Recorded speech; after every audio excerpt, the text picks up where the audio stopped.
असित का आगमन। जिस समय बालक का जन्म हुआ उस समय हिमालय में असित नाम के एक बड़े ऋषि रहते थे। असित ने सुना कि आकाश स्थित देवता बुद्ध शब्द की घोषणा कर रहे हैं।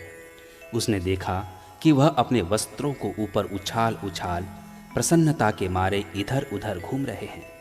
वह सोचने लगा कि मैं वहां क्यों न जाऊं जहां बुद्ध ने जन्म ग्रहण किया है। जब असित ऋषि ने समस्त जम्बूद्वीप पर अपनी दिव्य दृष्टि डाली तो देखा कि शुद्धोधन के घर में एक दिव्य बालक ने जन्म ग्रहण किया है और देवताओं की भी इतनी अधिक प्रसन्नता का यही कारण है। इसलिए वह महान ऋषि असित अपने भांजे नारदत्त के साथ राजा शुद्धोधन के घर आए और उसके महल के द्वार पर खड़े हुए। अब असित ऋषि ने देखा कि शुद्धोधन के द्वार पर लाखों आदमियों की भीड़ एकत्रित है। वह द्वारपाल के पास गए और कहा, अरे जाकर राजा से कहो कि दरवाजे पर एक ऋषि खड़े हैं। द्वारपाल राजा के पास गया और हाथ जोड़कर विनंती की, राजन, द्वार पर एक वृद्ध ऋषि पधारे हैं और आपसे भेंट करना चाहते हैं। राजा ने असित ऋषि के बैठने के लिए आसन की व्यवस्था की और द्वारपाल को कहा, ऋषि को आने दो। महल के बाहर आकर द्वारपाल ने असित से कहा, कृपया भीतर पधारे। असित ऋषि राजा के सामने उपस्थित हुए और उसे खड़े खड़े आशीर्वाद दिया। राजन, आपकी जय हो। राजन, आपकी जय हो। आप चिरकाल तक जिए और अपने राज्य पर धर्मानुसार शासन करें। तब शुद्धोधन ने असित ऋषि को साष्टांग दंडवत किया और उन्हें बैठने के लिए आसन दिया। जब उसने देखा कि असित ऋषि सुखपूर्वक आसीन हैं तो शुद्धोधन ने कहा, ऋषिवर, मुझे स्मरण नहीं है कि इसके पूर्व आपके दर्शन हुए हों। आपके यहाँ आगमन का क्या उद्देश्य है? आपके यहाँ पधारने का क्या कारण है? तब असित ऋषि ने राजा शुद्धोधन से कहा, राजन, तुम्हें पुत्र लाभ हुआ है, मैं उसे देखने के लिए आया हूँ। शुद्धोधन बोला, ऋषिवर, बालक सोया है, क्या आप थोड़ी देर प्रतीक्षा करने की कृपा करेंगे? ऋषि का उत्तर था, राजन, इस तरह की दिव्य विभूतियां देर तक सोती नहीं रहती, वे स्वभाव से ही जागरूक होती है। तब बालक ने ऋषि पर अनुकंपा करके अपने जागते रहने का संकेत दिया। यह देख कि बालक जाग उठा है, शुद्धोधन ने उसे दृढ़तापूर्वक दोनों हाथों में लिया और असित ऋषि के सामने ले आया। असित ने देखा कि बालक 32 महापुरुष लक्षणों तथा 80 अनुव्यंजनों से युक्त है। उसने देखा कि उसका शरीर शुक्र और ब्रह्मा के शरीर से भी अधिक दीप्त है और उसका तेजोमंडल उनके तेजोमंडल से लाख गुणा अधिक प्रदीप्त है। उसके मुंह से तुरंत एक वाक्य निकला, निसंदेह यह अद्भुत पुरुष है। वे अपने आसन से उठे, दोनों हाथ जोड़े और उसके पैरों पर गिर पड़े।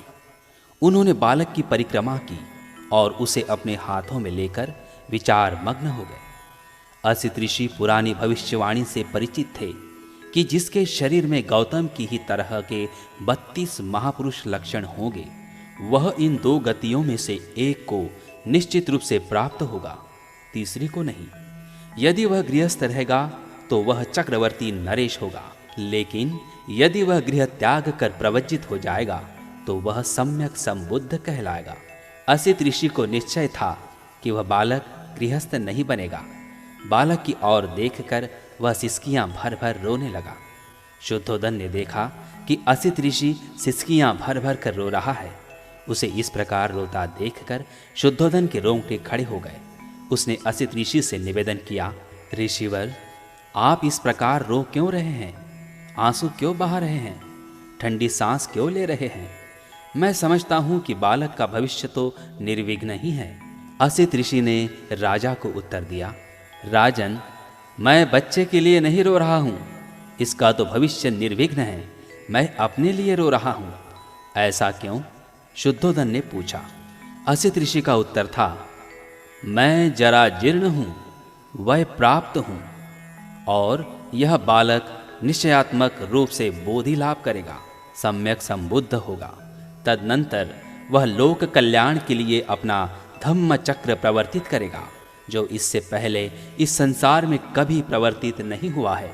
जिस श्रेष्ठ जीवन की, जिस सद्धर्म की वह घोषणा करेगा, वह आदि में कल्याणकारक होगा, मध्य में कल्याणकारक होगा और अंत में कल्याणकारक होगा। वह अर्थ तथा व्यंजन की दृष्टि से निर्दोष होगा, वह परिशुद्ध होगा, वह परिपूर्ण होगा। जिस प्रकार राजन कभी कहीं इस संसार में उदुम्बर पुष्पित होता है, उसी प्रकार अनंत युगों के अनंतर इस संसार में कहीं बुद्धोत्पाद होता है।